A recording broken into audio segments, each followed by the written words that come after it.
Ma'am साहब, ma'am साहब,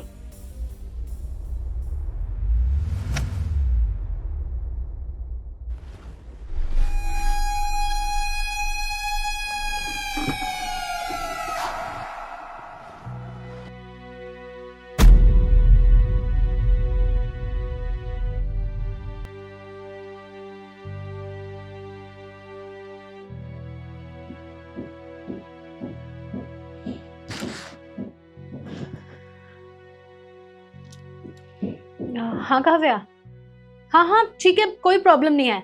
मुझे भी मार्केट जाना ही था। ठीक है, मैं बस आ रही हूँ। भाभी क्या हुआ, सब ठीक है? हाँ सब ठीक है। एक्चुअली क्या है ना, मुझे मार्केट जाना था और अब काव्या का फोन आ गया है कि वो भी मार्केट आ रही है, तो मैंने सोचा हो आती हूँ। ज्यादा नहीं, 4-5 घंटे का काम है बस। जरूरी काम है, जाना तो पड़ेगा ही।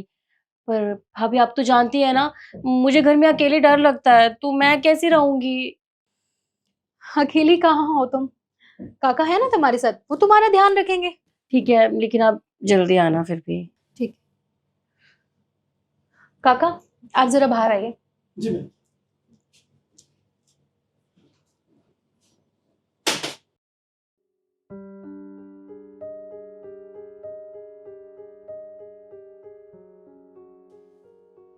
अरे मालकिन, मैंने आपको सारा कुछ दिखा दिया, इसके बावजूद भी आप मार्केट जा रहे हो?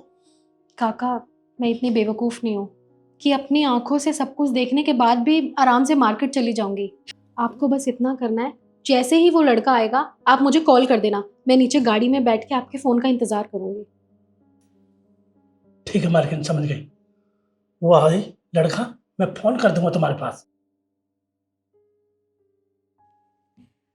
हेलो बेबी, कहाँ पर हो? मुझे आपकी बहुत याद आ रही है, मुझसे मिलने आ जाओ ना प्लीज। अब अरे भाभी की चिंता मत करो, भाभी तो मार्केट गई हैं। 3-4 घंटे तक वो घर वापस नहीं आने वाली। बुढ़ा, इस नौकर का क्या करूं मैं? आप टेंशन मत लो, मैं इसको बाहर भगा दूंगी। बस आप जल्दी से आ जाओ प्लीज, मुझे आपकी बहुत याद आ रही है। आपको नहीं आ रही क्या मेरी याद? तो आ जाओ ना। ठीक है, मैं आपका इंतजार कर रही हूँ, जल्दी आना। I miss you, bye. इस बुढ़ी का क्या करूं मैं? सोच कुछ सोच। हाँ काका। जी मालकिन। जी मैम। काका एक काम कीजिए, मार्केट जाइए और मार्केट से ना मैंने कुछ सामान लिखा है वो ले आइए फटाफट जाके। मुझे ना असाइनमेंट बनानी है, ठीक है? तो आप जाओ। मैम साहब, थोड़ा काम रह रहा है, मैं 5-10 मिनट के बाद चला जाऊँ। अरे पर मुझे मेरा काम ज्यादा जरूरी है ना, मुझे कॉलेज की कुछ असाइनमेंट्स बनानी है।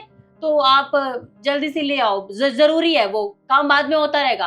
और जितना बोला जाए ना उतना कर लिया करो, बहस करते हो खामखा। जाओ।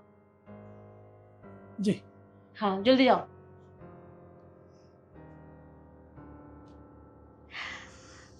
चलो, ये बुढ़ा भी गया, भाभी भी गई, घर पे कोई नहीं, अब मैं और मेरी बेबी। बस अब जल्दी से आ जाओ बेबी, मुझे कंट्रोल नहीं हो रहा।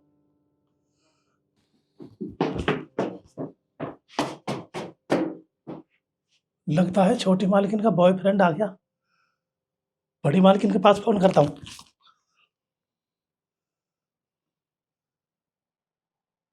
हेलो बड़ी मालकिन, बॉयफ्रेंड आ गया, आप जल्दी से आ जाओ ऊपर।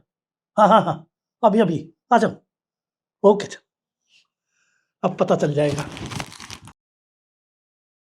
पता है मुझे तुम्हारी कितनी याद आती है। हाँ बेबी, मुझे पता है। मैं भी तुम्हारे बिना रह नहीं पाता। शिखा, ये कौन है और ये हमारे घर में क्या कर रहा है? भाभी आप तो गए थे ना जरूरी काम से, आप इतना जल्दी कैसे आ गए? तुम ये सब छोड़ो, तुमसे जितना पूछा है ना, मुझे सिर्फ उस बात का जवाब दो कि ये लड़का कौन है और हमारे घर में कर क्या रहा है। ये मेरा दोस्त है भाभी, कॉलेज की कुछ असाइनमेंट्स बनानी थी तो इसीलिए मैं हेल्प करने के लिए आया था, बस। क्या बात है शिखा, तुमने तो झूठ बोलना भी सीख लिया इसके साथ रह के। झूठ बोलना किसने सिखाया? हमने तो तुम्हें झूठ बोलना नहीं सिखाया था। तुम्हें शर्म नहीं आई? मुझे बहुत अच्छे से पता है कि ये तुम्हारा दोस्त नहीं है, ये तुम्हारा बॉयफ्रेंड है। और तुम सोच रही होगी कि मुझे ये सब कैसे पता चला, तो लेट मी एक्सप्लेन। सुबह जब तुम इससे चैट कर रही थी ना, बहुत मजे से baby miss you, love you, दिल विल भेज रही थी, तो वो सब कुछ मुझे चाचा ने मिरर से दिखा दिया था। इसलिए मैंने सोचा था कि तुम दोनों को मैं रंगे हाथ पकड़ूंगी। और तुम हमारी बातें क्या सुन रहे हो? निकलो यहाँ से। पर शट अप। सुनाई नहीं दिया? निकलो। निखिल, भाभी मुझसे एक गलती हो गई, आई एम सॉरी। शिखा, तुम वो दिन भूल गई हो जब तुम्हारे भैया और मैं गांव से मम्मी जी पापा जी से लड़के तुम्हें यहाँ लेकर आए थे। सब खिलाफ थे कि नहीं, हम शिखा को शहर नहीं भेजेंगे, लेकिन हम थे जो लड़के तुम्हें यहाँ लेकर आए, तुम्हें एक अच्छी जिंदगी दे पाए, तुम्हें अच्छे कॉलेज में पढ़ाए, ताकि तुम अपना फ्यूचर सिक्योर कर सको, पढ़ लिख के कुछ अच्छा कर सको। लेकिन नहीं, तुमने तो पढ़ लिख के ये सब करना था, शो ऑफ करना था दोस्तों के सामने, बाहर दुनिया के सामने। तुम्हें तो पढ़ाई लिखाई करनी ही नहीं थी। हम बेवकूफ थे जो वहां पे सबसे लड़के तुम्हें यहाँ लेकर आए। तुम जानती हो कि तुम्हारा ड्रेसिंग सेंस कैसा था वहां पे?